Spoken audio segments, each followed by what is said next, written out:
Impact PME, l'événement 100% PME sur BFM Business. Good Morning Business, la matinale de l'économie. On y va. Nous sommes toujours depuis Impact PME toute la journée depuis Station F. BFM Business, bien sûr, est partenaire de l'événement. On est avec Laurence de Villers. Bonjour. Bonjour. Merci d'être avec nous ce matin. Vous êtes professeur en intelligence artificielle à la Sorbonne, chercheuse au CNRS. Votre spécialité, c'est notamment les robots et les questions d'émotion. On va en parler. On disait à l'instant, les PME, elles ont beaucoup de difficultés à mettre l'intelligence artificielle. Parfois, elles ne comprennent même pas, mais c'est le cas de beaucoup. Il n'y a pas que les PME. À quoi ça va leur servir ? Sur quel cas d'usage elles peuvent travailler? Comment on met dans la main des entrepreneurs, des employés, l'intelligence artificielle? Alors merci pour cette question ce matin. C'est essentiel à mon avis de changer le paradigme actuel. C'est-à-dire que on pense qu'on va augmenter les cerveaux des gens et donc les remplacer pour certaines tâches. Et je pense que c'est pas le bon message si on veut une adoption réelle de l'IA, qui à mon avis est extrêmement intéressante pour tout le monde pour finalement améliorer notre capacité de comprendre le monde. Mais pourtant, quand moi on me dit vous allez être un humain augmenté, vous allez être un salarié plus performant, vous allez avoir un assistant, je comprends quand même. Non, je change le paradigme. Oui, c'est pas celui-là. Justement, mais pourquoi vous dites que ça marche pas? Parce qu'en fait, ça nous met dans une dépendance. Vous savez, on a une prothèse en plus qui produit plus vite que nous, mais par contre, on n'a pas compris ce qu'elle faisait. Alors, qu'est-ce qu'il faut faire? Je pense qu'il faut améliorer les capacités d'interaction avec ces machines pour qu'on comprenne ce qu'elles font mieux. Oui. Et que finalement on augmente notre clairvoyance sur le sujet. Si j'utilise Waze et que je sais mieux me déplacer dans la ville, très bien. Si j'utilise Waze, c'est une prothèse et le jour où il n'est pas là, je ne sais plus quoi faire, oui. Ça n'ira jamais dans la société. Et je pense que c'est cet aspect-là qu'on oublie fondamentalement, qui demande finalement un pas de côté.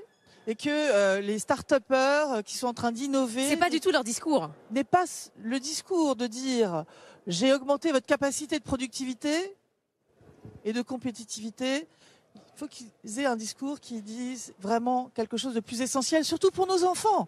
Nos enfants vont utiliser ces outils comme des prothèses. Est-ce qu'ils vont désapprendre à l'école? C'est le contraire. Il faut les amener à avoir plus de créativité, donc augmenter leur capacité de comprendre. Ce qui veut dire, si je vous comprends bien, dans la philosophie que vous nous déployez ici, on doit en tant qu'humain ne pas se sentir trop inférieur. On a quand même déjà un cerveau qui fonctionne bien et des capacités à comprendre. Notre cerveau est incroyablement brillant à côté de ces machines qui sont bêtes à manger du foin. Franchement, il faut arrêter de dire que l'IA, c'est la super intelligence, etc. Elle est construite par des humains pour faire des choses pour nous, autant qu'elle augmente ma capacité de compréhension du monde. C'est cette interaction assez intéressante. C'est pas de modéliser les pensées de l'humain. Ça n'a aucun intérêt et on n'y arrivera pas. Donc il faut augmenter notre capacité de comprendre le monde, les dépenses d'énergie, qu'est-ce que je fais pour le bien-être des gens, comment j'augmente ma façon intelligente de comprendre le monde. C'est vers cela qu'il faut aller. Il faut remettre l'intelligence artificielle à sa place. Oui, c'est ça. Exactement. À sa place par rapport à l'humain. Et puis aussi que les prochaines interfaces augmentent notre compréhension de ce qui se passe, au lieu de nous asservir et nous rendre dépendants de ces machines qui restent obscures.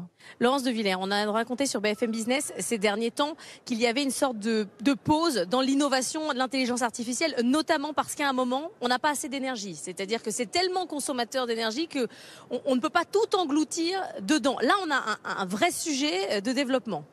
C'est un vrai sujet dont il faut tenir compte dans l'équation. C'est non seulement je vais mieux interpréter l'environnement, alors pour ça, il faut comprendre qu'on a besoin d'être en collectivité.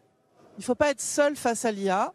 Donc quand vous créez de l'IA au sein d'une entreprise, il faut la créer en comprenant qu'il y a besoin d'un collectif aussi pour être plus fort, pour que la dépense d'énergie ne soit pas dupliquée à veux-tu en voilà, parce qu'on n'a pas assez d'énergie pour faire tout cela.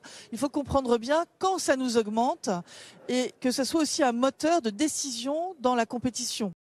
Il n'est pas seulement la performance immédiate, mais quelque chose d'une vision un peu plus large et d'une capacité de créer des communs, d'avoir de l'open source. L'open source, c'est excellent parce que ça nous permet de réaliser des choses qu'on ne peut pas faire tout seul. Donc c'est ce partage-là qu'il faut augmenter, accélérer. Vous avez le discours totalement inverse, par exemple, de celui de Musk, qui, lui, parle de l'humain augmenté, de celui qui a de l'IA et celui qui n'en a pas, de celui qui perdra cette course. Et il y a encore aujourd'hui, vous le voyez au bureau à BFM Business, il y a ceux qui utilisent l'IA tout seuls dans leur coin et qui même le disent pas. C'est-à-dire que je suis augmenté, je fais mieux, mais bon, je dis pas que j'ai été assisté.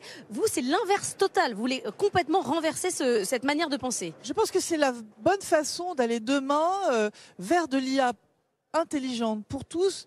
Et je ne dirais pas que c'est de l'intelligence artificielle, c'est de l'intelligence écologique, c'est-à-dire de l'intelligence de compréhension de notre environnement, de l'éducation, de ce que veut en faire, comment j'augmente mes capacités de comprendre qui je suis, quel est le monde et comment je fais des objets créatifs pour innover positivement. Arrêtons d'être biberonnés par finalement l'imaginaire américain. Alors justement, ces Américains, à quel point il faut nous, en tant qu'Européens, faire attention à nos questions de souveraineté. On a Mistral AI là qui ouvre son bureau aux États-Unis, le capital est en partie américain. Est-ce que c'est grave ? Est-ce qu'il faut faire attention à ces questions de souveraineté ou finalement l'innovation ruissellera sur tout le monde et puis peu importe d'où ça vient ?